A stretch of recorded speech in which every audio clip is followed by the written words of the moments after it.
Welcome back to the GRADEx Show on Earth. Hi, everybody. My name is James Cebulski. Alongside, that's my quarterback. That's my quarterback. Yeah, the quarterback of the collectibles world. You see what I did there, Fab? Yeah, you like that? Fab Del Rio, the CEO of GRADEx Media. We've got a fun one. We got a lot to decompress. We survived. We lived to tell about it. We're talking about the Sport Card Expo in Toronto this past weekend. It was amazing and great to connect with so many. Listen, before we get any further, just a reminder, make sure you are following along, subscribing to our GRADEx YouTube page, following along on Instagram, on X, and make sure you like and subscribe so we can keep pumping out more and more content. You're getting a podcast from both Fab Del Rio and I twice a month. And not only that, you got to go check out gradexmedia.com, our website for all the latest, because if you click on the subscribe, if you sign up for it, you're getting a free newsletter with all the latest news, happenings, and analysis that is going on every 2 weeks, courtesy of this guy right here. Fab and the GRADEx team, they are ready to roll out more and more content, both digitally, verbally, orally, written, print. We got you covered. Carrier pigeon, whatever you need, you got it. Yeah. I emphasize. You got it. Emphasize the team, absolutely. Especially our newsletter. It's packed with the latest news and a bunch of the information that we can't cover in the podcast because we're limited to an hour when we're lucky. But that's exactly right. You want to subscribe to both so we can go long form, short form, video, audio. You got it, my man. There we go. It's all happening. Everything is happening. There you go. We're bringing it back. Okay, let's dive in. So great to catch up with you again, the two of us. We've been ships in the night for years, but as we've mentioned, for those of you, if you haven't caught any of the first couple of episodes, Fab and I have known each other 35 plus years, since going back to our days in junior high and high school, and always stayed in touch. And I want to say it's been probably 15 years since we both caught up in the same room, in the same space. And it was awesome. And what an event with the Sport Card Expo in Toronto. I mean, this was a thing on steroids. It had been a minute since I had a chance to get to that event at the International Center. And I mean, Fab, you're there regularly. So give me a sense of how this one compared to the others, because to me, this thing was on PEDs galore. You said it. I mean, this year it was 3 full halls, and I don't think I'd ever experienced that, where you had the main hall with most of the dealer tables, the corporate booths, all the main events, main stages, and then there were 2 additional halls. One dedicated to grading, authentication, autographs, and then a whole other hall for more corporate booths, more dealers, all kinds of awesome stuff. And you said it, it's grown like crazy. And I was actually curious, when was the last time you'd been at the show, James? I want to say maybe 20 years. Oh, wow. So you've seen big change then. Huge change. Yeah. And one thing I've noticed over the years is the volume of the place. You've got constant announcements, events. The eBay Live booth in the middle of the show floor was going bananas most of the show.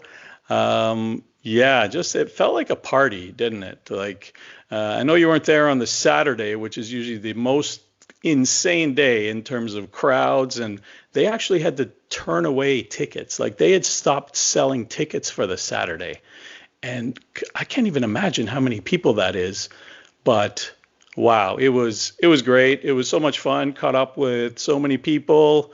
Kept the purchasing kind of light because we were busy, we were hustling, we were doing stuff, we were meeting people, talking about the GRADEx flag, and it was very enjoyable. I mean, it was a lot of work. It was, we easily got our 10,000 steps every day, but honestly, I could do that. I could do those shows every day if I got enough rest anyway.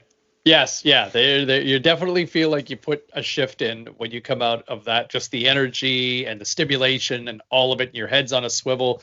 Lots of fun finds, some cool stuff to dig up. I really enjoyed it. Okay, give me your 3 big takeaways, 3 highlights, and I'll give you my 3. Okay, so Well, one of my favorite things was like I really noticed how there were a lot of young people, and not just young men, but a lot more young ladies than I'd seen in the past. Yeah, the And demographics are pretty balanced. yeah, it's changing, man. And clearly Pokemon and TCGs are a huge part of collecting now. They're a huge part of card collecting. We've talked about it in the last few weeks, and it was very evident there.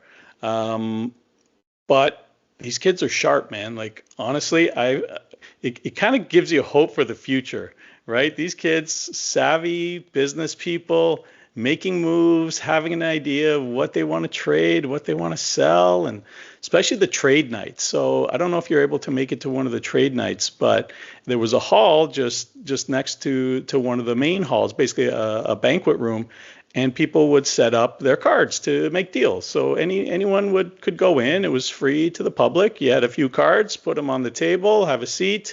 People walk by, kind of like a mini show within the show. That was a lot of fun. That was really nice. And I've seen those before at previous shows, but I thought that was a really nice takeaway as well. The autograph guests. Oh my God, the lineup between Jaromir Jagr and Ray Bork and Curtis Joseph. Like, wow. And I know you got to see a lot of these guys up close, and maybe you can share a couple stories with that. But I mean, just the people we bumped into. And I got to say, the craziest part, and we talked about it, were some of the connections with Brock throughout the show. Like it was ridiculous. For instance, we had spoken about the old Stanley Cup card, the PSA 2 from 1924 that was sold by Miller and Miller, and the lead sports guy at Miller and Miller Auctions is best friends with a young man I coached for 4 years at Brock. That was one connection. We ended up meeting the King of Cards, Kyle Kravitz, through the father of a young man who goes to Brock and is training with the team right now. And I swear, it seemed like every day there was some kind of connection, and it goes to show, right? Like half of this business is about connections and people and people that want to help you out, and you can help people out, and you really got that feeling of community. Even towards the end of the show, you and I kind of wandering around while all the exhibitors were closing up their booths. Like, we were having a great time. Just mixing it up, meeting new people, talking about the show. And anyway, I don't know if that was 3 or 4, but those were 3 of my bigger takeaways. 3 highlights. Yeah, for sure. Yeah. Yeah, no, absolutely. I mean, first for me, without question, it has to be meeting Brian McFarlane. Oh, bravo, man. I was so happy for you. You were like a kid in a candy store, honestly. Yeah. Bravo. That's great. That was so much fun, and it was kind of random as we were. I was trying to get out of the building because I had to still get to another event on the Friday night, and I had just got off the plane and kind of spent the next 4 or 5 hours, you and I, kind of running around, chopping it up, and we were going through the venue. We had done a number of interviews that we're going to be getting up on the GRADEx website and also on GRADEx Social here, not too distant future. We've got one up right now with PSA that you can find on X, but there'll be more of that coming up here in the next little bit, talking about some of the investment that PSA has done here in Canada, Fab. I thought that was really interesting, and great chat. And just the lengths that they're going, and just how big the business is growing as well. So it is fascinating to kind of see that realm and kind of look a little under the hood of the mammoth in the collectible industry that is PSA. Secondly, and then so we're doing that. We've also got some conversations also coming up. We were chatting with Slab Sharks as well, so that was a lot of fun. And also, I don't know, can we tip our hand a little bit, or we don't want to say that one yet? We'll save it. Should we save it? Okay. We got some other content. We got some other stuff coming up. We'll drop that teaser here in a little teaser, but we worked the room. And anyway, as we were heading out on the Friday, I hear this voice, and there is a little stage set up where there's some hot stoves and some conversations and a Q&A going on. And I do a double take, and I looked for a moment, and I went, oh my God. And I looked at Fab, and I said, that's Brian McFarlane. It's Peter Puck, Brian McFarlane, and so we sat down, and there weren't a lot of people at that time. It was late in the day, and there was Brian chatting, and we sat and waited for the conversation to wrap up. And I was just mesmerized to have a chance to meet Brian, his wife Joan. Brian was just retiring from a broadcast standpoint, really just as I was getting started. Yeah. So we were kind of ships in the night in a lot of ways. But I had a wonderful chat with Brian for a few minutes, and Brian will be 95 this summer.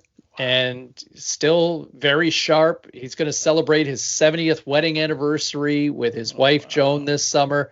But I had a really nice conversation with Brian, and I really enjoyed the chat. And I'll tell you what, I shared a picture on social media this weekend. I could not believe just how many people connected with that. It's funny, things that you think you might say and nobody gives a poop about. And then on the flip side, it's, hey, here's Brian McFarlane.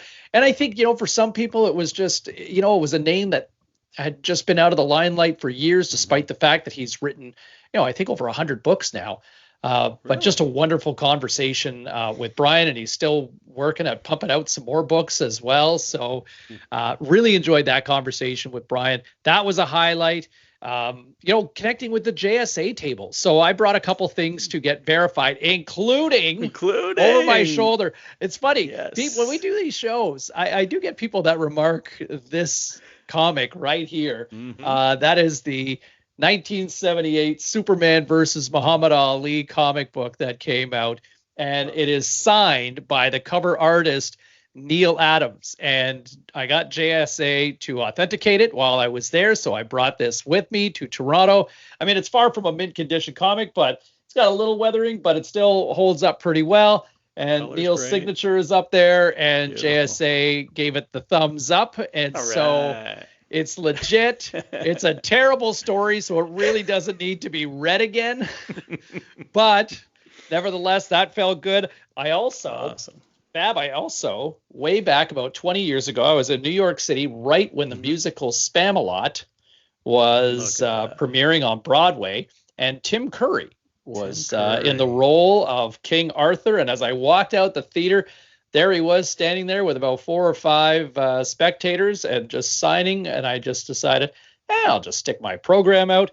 And so JSA authenticated that as well. So that felt like a nice little victory on the collectible front. And, I don't want to certainly talk about, I don't think the JSA employee was the official spokesperson for the company, but just anecdotally, it was fascinating to hear how hit or miss authentications are for signatures, and how, the employee kind of talked about how it's 50-50 for a lot of people overall, getting authentications really? With these signatures and validations. So that makes sense. The big one, Fab, the one that, which sports athlete do you think people try to get authenticated at JSA that often comes up as bogus? You want to take a guess? Pretty big athlete. Pretty big. It's one of two. Okay. Both of them start with M and I. I'll say it's either Mickey Mantle or Michael Jordan. You are right. It's Jordan. It's Jordan. Yeah, it's Jordan. Yeah, it's Jordan. Yeah. Jordan. Wow. Jordan is the one that often comes back. Most it said most of them are typically wrong. Right? Most Jordans because he didn't sign, and just his exclusivity with Upper Deck. Exactly right. He was actually not really allowed to sign anything.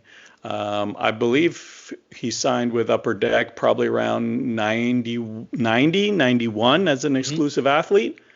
So maybe the only chances that are non-Upper Deck authenticated are from his earliest seasons in the league. And, those have got to be some of the toughest pieces going. So fascinating information, 50%. Wow. Yeah. So that was kind of neat to kind of see that part as well. And then I will say this, had a chance to connect with the King of Cards. Both of us had a chance to talk to the heavyweight, I think, of the collectible industry. He pulled out two gorgeous and very pricey Shohei Otanis.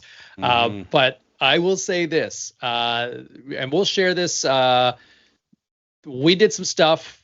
It'll be out eventually in the weeks or months ahead. And we'll share that here on GRADEx as well. But there was a former hockey player that purchased a pack of 1982 O-Pee-Chee, a wax pack, unopened. They decided to open it, and another player decided to try the stick of gum. Beautiful. That was about 45 years old. And I'll leave it at that. And we've got video documentation of how that experience went. And if you're cringing, this is a video you definitely need to see. So those are some of the big highlights and takeaways. But just awesome to see. And really, Fab, the big guns were all there. We talk about amazing. PSA and CGC and JSA, Slab Sharks there, eBay, obviously. It was... this has become a must-attend event, and I think it's only going to get bigger. Yeah, really. And, and you look at the Pokemon side, what a behemoth that is. Yeah. And, this is supposed to be the place that's mainly sports and mainly hockey, but there was still TCG everywhere, but it was well balanced, I felt. I felt like there was lots of good sports stuff to see. And I think a lot of tables had a mix of both, which is good. But within Canada right now, a lot of the smaller shows are probably 80-20 Pokemon sports. So it's good to see that this is still the premier sports event in Canada.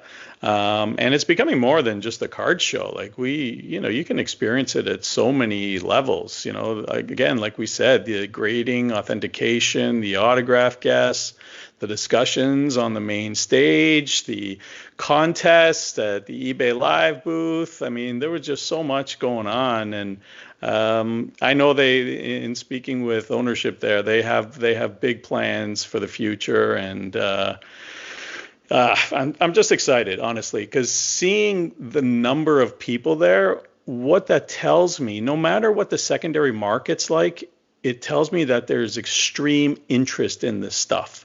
Just people taking their entire day on the weekend to spend on the show floor, on that unforgiving concrete floor, and spend time with their stuff, with their people. That really tells me, with the interest being there, it almost doesn't matter if the secondary market is strong or a little bit soft. I mean, it's very strong right now, but felt good. It was fun. Felt like amongst my people there, that's for sure. There you go. Find your people, and we found plenty of them. So, really great to experience all of it. And if you were there, I'm sure you had a great time as well. And if you missed out and you're out in the GTA next year, I highly, highly recommend it. While we're at this, you kind of touched on just the demand for the non-sport cards right now. A couple of big stories kind of dropping. I guess it's kind of sports, but not. But vintage non-sports auctions right now. The 1889. We were kind of off on the timing on this, going back we were about a month and a half ago. But the 1889 Lord Stanley. Yes. The Lord Stanley that presented the mug, the Stanley Cup. That card from 1889 is now live right now on vintage non-sports auctions, and as this episode records, there is about 4 days left, or less actually, as we get to this, and we're going to try to get it up but before it ends, so we can warn people. So it ends on the Sundays. Am I doing my math right? Yeah. So the Sunday, second Sunday of May, and Mother's Sunday Day. night. Mother's Day. There's a gift. On Mother's Day. Sorry, honey. There you go. I bought a Lord Stanley card instead of getting you a gift. Here's a mug. I love you. Yeah. I got you this card. It's an investment, honey. It might be worth something. Seriously. Oh, could be a heck of a gift. I think. Yeah, where were we? So yeah, it's up now. So we kind of teased it like, hey, we'll help, build it up, get some images up. Oh, it's live. Oh, So yeah, it's live now, and have a look at it. Auctions.vintagenonsports.com. doesn't exactly roll Zippy off to the the tongue, point. but Yeah, we say it every yeah, time. And it's in the vintage non-sports auctions right now. So I think as we record, I think the starting bid was 5,000 US, and that was a PSA graded 4. Still looks like it shows pretty well. So it looks nice. The color is nice. It's centering. I think it pushes right a little bit, but it's a very nice looking copy, and kind of tempting, isn't it? it certainly is. Let's see. Deadlines create deals. So let's see what happens. Deadlines create deals. Well said. Let's see what happens come Sunday. So that's up and running. And speaking as we continue the conversation on vintage non-sports cards, monstrous week for Star Wars cards. So it was Heritage Auction's biggest Star Wars auction, period. It included action figures, it included comic books, and of course, trading cards. And the cards that stole the show from 1977 tops, you had PSA 10 of card number 1, Luke Skywalker. Went for, I think, what was it, $656,000, which more than doubled the sale of the same card, essentially not the exact copy, but another PSA 10 that was, I think it was $268 a year ago. And like, what are we, like, we're pushing $1 million Canadian with Luke Skywalker's first appearance. And that is truly one of the, we mentioned before, the Mount Rushmore of non-sport. Like Superman #1, Star Wars #1, the Luke Skywalker is on there. That's 2 of the 4 right there. And so, but another thing that was surprising. So there was also the Darth Vader from the set, which is card number 7, and it sold for an absolute record price of $131,000. But they also had a PSA 10 of the O-Pee-Chee Luke Skywalker. And 70s O-Pee-Chee versus 70s tops is probably a 1-to-10 ratio, like extremely rare. And in the hockey world, in the baseball world, the U.S. is caught up to O-Pee-Chee being much more rare and now much more valuable. But it's quite a statement that the O-Pee-Chee Luke Skywalker, right next to the tops one, went also for $131,000. Like, think about that multiplier, how much less it went than the tops. And I'd had several discussions with a lot of non-sport collectors about this, and that because the non-sport world is very heavily dominated in the US right now, it is absolutely a growing market, but they love their American stuff first. That's what they want to acquire first. There's a UK version. I believe there's versions from Venezuela and Mexico from the same Star Wars set. But even though it's the most common, I won't say common, but the least rare, the tops is the most desired. So you got to think, right? How many times did we see 1983 O-Pee-Chee Tony Gwynns that nobody really wanted because they preferred the tops? Well, that era's over. And you got to think it's got to happen in the non-sport too, because that is quite a gap for a card that's more than 10 times more rare. It's, hey, that's the market for you. Sometimes it's just baffling, and but collectors, as we say, do figure it out. Yeah, don't ask. Just watch the wave.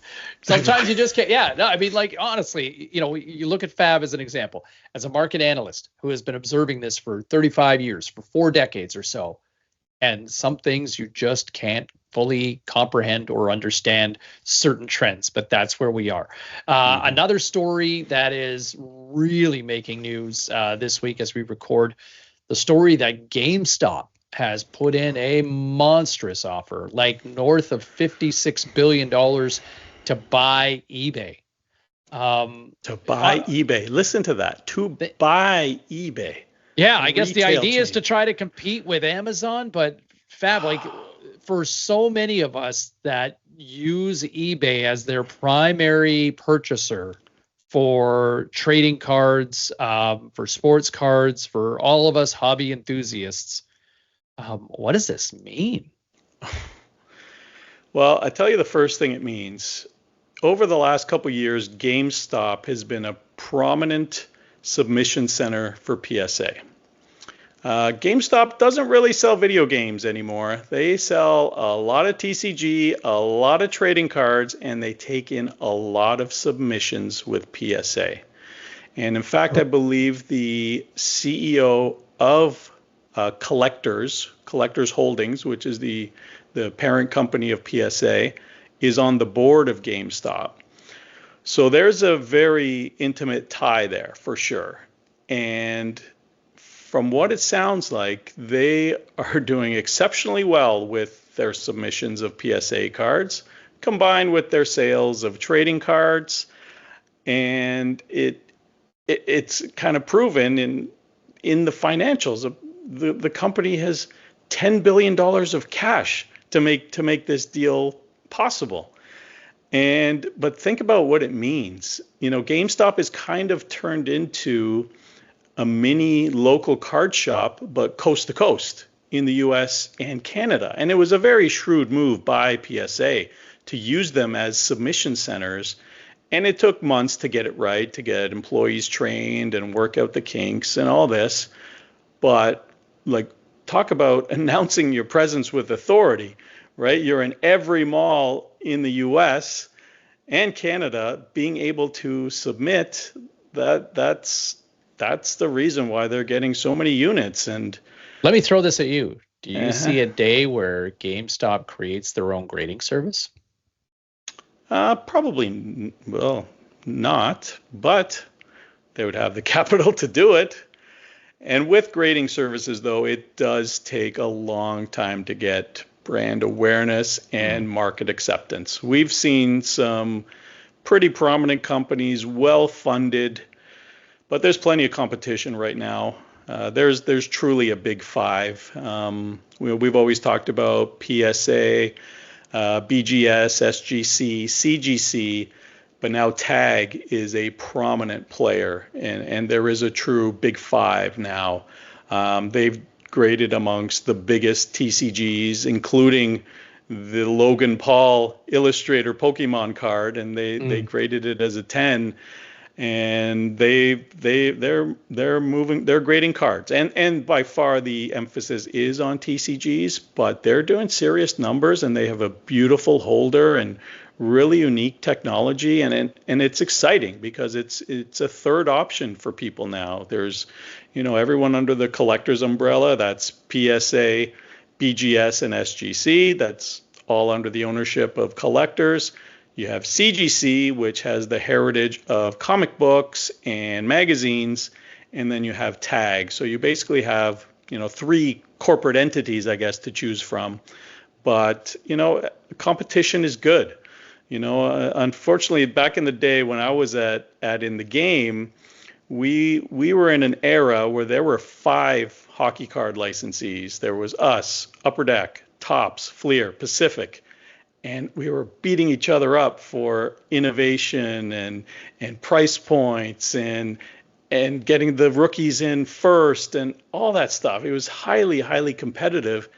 And those early 2000s is some of the best, late 90s, early 2000s, some of the best designs, unique concepts that are still alive today.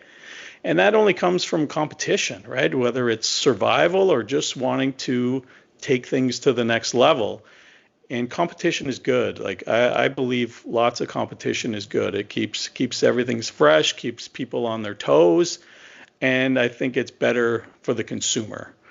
So there you have it. I don't remember the original question. I just took an off ramp here. No. There you go. It's so there you go. So we'll see how this plays out in the days and weeks ahead. But GameStop with a huge statement this week on the digital commerce industry with offering to purchase eBay, as banana land as that sounds right there. Let's talk a little hockey. Certainly the earthquake of the week, just as everybody is ready to scream and riot in Toronto with the Leafs hiring of John Chayka, despite bringing along Matt Sundin, and not even Matt's wonderful, charming, lovable personality could save the Leafs from the blowback that they got for hiring John Chayka. That all being said, 24 hours later, they win the draft lottery. I called it the Leaf lottery. I mean, it felt pretty like much that. I mean, boy, when you've got 4 New York teams winning the lottery in the last 10 years, you got the Leafs twice, Montreal, you've got Chicago. I mean, look, Buffalo and yes, you people could say, well, it's, Buffalo got one and San Jose got one, but look at the teams that have shot up randomly. And so the Leafs at the first overall pick. At this point, everybody says it's going to be Gavin McKenna. It feels like it's a slam dunk because we've been talking about him for 3 years.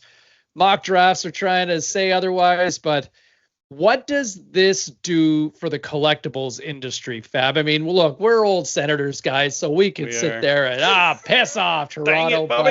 Damn it. But at the same time, there could have a huge ripple impact on the collectible industry, couldn't it? Oh, man, come on. So, we're coming off, the U.S. winning the gold medal at the Olympics. Big boost to the hockey market. Bit huge. Of a hit to Canadians. Huge. Yeah. Absolutely huge. No, right? But we could see it. We felt it. Yeah, for sure. I think both the right teams won respectfully in both men and women's hockey from a collectibles industry and the growth of the sport. Yeah. Sorry, as you were. Absolutely. Yeah.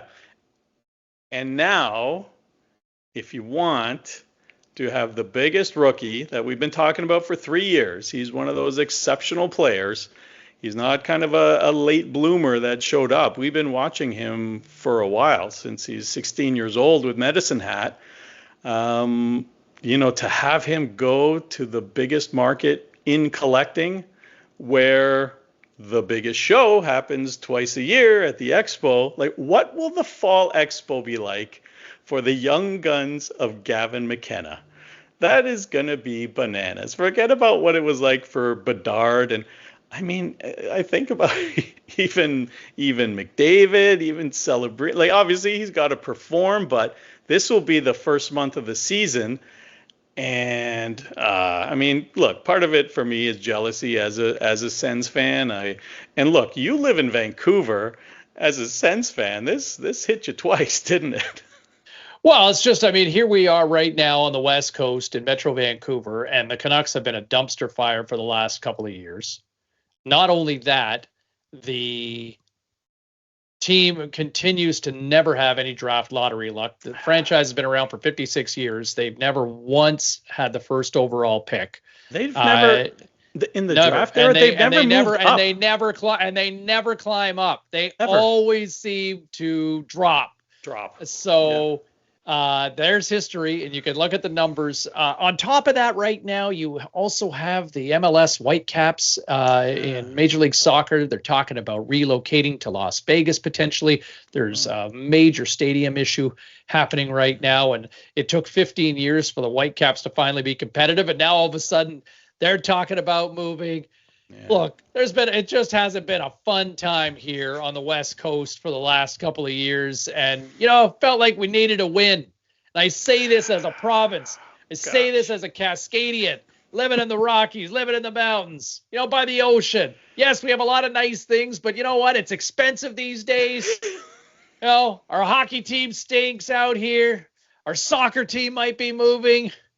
Just needed something nice to happen. I guess at least we can say that the Golden Eyes of the PWHL, they've got the first overall pick. So take that as a small victory. There you go. Yeah. Damn it, Fab. Darn it, Bobby. Struck a nerve out here. And then you think of the odds, right? What were the chances for Vancouver getting the first pick? What was it, 28.5%? While the Leafs were 8.5%.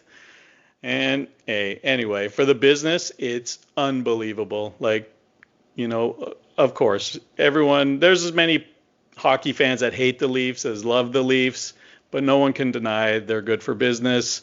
And my God, Upper Deck was happy, I'm sure, that the ping pong balls fell the way they did, because that Upper Deck Series 1 is going to be nuts at the Fall Expo. Crazy. Just crazy. So we'll wait and see how things play out over the next couple of months. Yeah, go ahead. Let me say one thing, too. Yeah. We've actually been tracking Gavin McKenna on the website for the last, since the summer, basically, because people may or may not know, he this summer made a truly historic move of going from the CHL to NCAA. And the reason why this had never happened was the NCAA treated the CHL like professional hockey, because players that hadn't been drafted would be playing along guys that had been drafted or that had signed professional contracts. So the NCAA deemed the whole league as professional. But finally, this summer, they dropped that rule. And CHL players. And rightly so. And rightly so. Is it professional? Yeah. Right, exactly. I mean, and college athletes are pro athletes now. They really are. And they're certainly getting paid more than CHL athletes are. And so, and again, the NIL changed everything. So Gavin McKenna, the consensus #1 pick leading into his last year of junior, went to the NCAA to what sounds like was $750,000 NIL deal. And it changed everything, right? It changed. We don't know how it's fully going to impact development and, what happens to CHL clubs with, holding on to their players, because it's meaningful, right? And it changes kind of the age groups.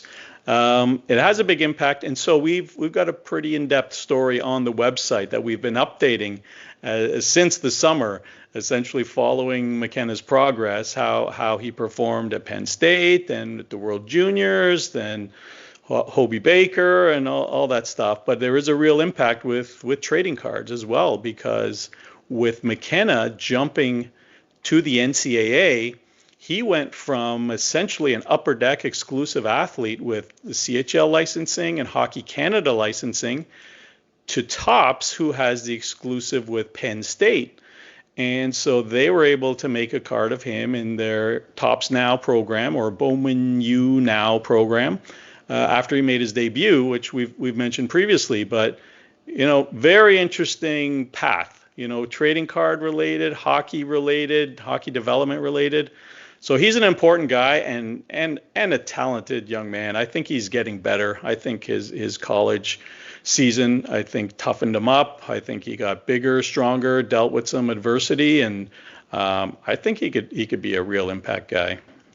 Yeah, I think he certainly seems to be the one we've been talking about for a few years, as you mentioned. You've been tracking him for the last year. We've got a great story up on the GRADEx Media website to check on out. So we'll wait and see. There's talk Stenberg might wind up leapfrogging him. Yeah. There's some mock drafts that have him drop into third. You know what? I'll believe it when I see it. Gavin, might be clickbait. Well, I think a lot of people probably think that way. Look, the reality is Gavin McKenna has been the story for the last 2 years when it comes to seeing, pretty much since Celebrini was drafted first overall, 2 years ago. It's been the conversation. Yeah, the conversation has been about this particular draft for Gavin McKenna, and so.